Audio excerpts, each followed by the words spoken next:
Di tengah bentangan luas padang pasir yang tak berujung, di suatu tempat yang kini hilang dan tak lagi bisa ditemukan manusia, pernah berdiri sebuah bangsa yang begitu kuat. Mereka dikenal sebagai kaum Et, bangsa raksasa dari negeri Iram, penguasa padang pasir. Namun, keangkuhan mereka pada akhirnya membawa kehancuran total yang tak menyisakan apapun kecuali pasir dan kenangan. Ini adalah kisah nyata yang tertulis dalam Al-Quran tentang bagaimana sebuah peradaban besar dihapus dari muka bumi.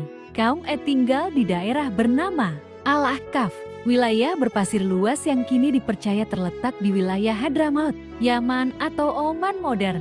Mereka adalah keturunan dari Et bin Eram bin Sam bin Nuh.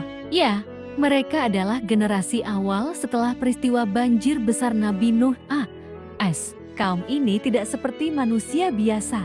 Mereka bertubuh sangat tinggi, besar, dan kuat hingga disebut sebagai bangsa raksasa. Al-Quran menyebutnya sebagai, "Tidakkah kamu perhatikan bagaimana Tuhanmu berbuat terhadap kaum Et, yaitu penduduk Iram yang mempunyai bangunan-bangunan tinggi, yang belum pernah dibangun seperti itu di negeri-negeri lain." QS Al-Fajr 6-8. Iram disebut sebagai kota megah dengan tiang-tiang tinggi menjulang ke langit. Kaum Ad membangun istana di atas gunung, memahat batu, dan mengukir keindahan yang belum pernah ada sebelumnya. Mereka dikenal sebagai ahli teknik, insinyur, dan pembangun yang luar biasa. Namun di balik kejayaan itu, ada sifat lain yang tumbuh kesombongan.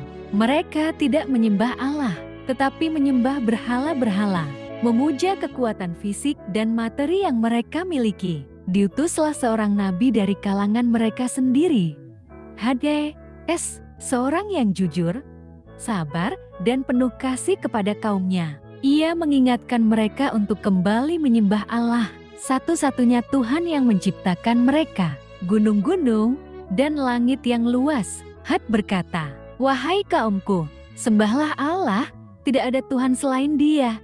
Tidakkah kalian bertakwa?" QS Al-A'raf 65. Namun, bukannya mendengarkan, kaum Et justru mencemoohnya.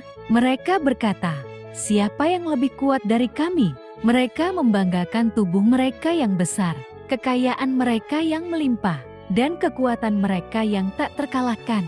Had mengingatkan bahwa Allah lah yang lebih kuat dari segalanya. Tapi ego mereka sudah membutakan hati. Peringatan demi peringatan datang, tapi mereka tetap angkuh. Mereka bahkan menantang Had, "Datangkan saja azab itu jika kamu memang benar." Lalu, langit yang biasanya cerah mulai berubah. Musim tanam gagal. Angin kering mulai bertiup, hujan tak kunjung turun. Kaum Ad merasa gundah, namun tetap tak mau beriman. Suatu hari, datanglah awan hitam tebal dari arah lembah. Mereka menyangka hujan akan turun. Mereka bersorak, "Inilah awan yang akan membawa hujan kepada kita." Tapi Had berkata, "Bukan, itulah azab yang kalian minta, angin yang membawa siksaan yang pedih." QS Al-Ahqaf 24. Kemudian, datanglah angin. Tidak seperti angin biasa. Angin itu dingin, mengguncang, menampar tubuh mereka siang dan malam. Kami kirimkan kepada mereka angin yang sangat dingin pada hari yang sial, agar kami timpakan kepada mereka azab yang hina dalam kehidupan dunia. QS Fusilat 16.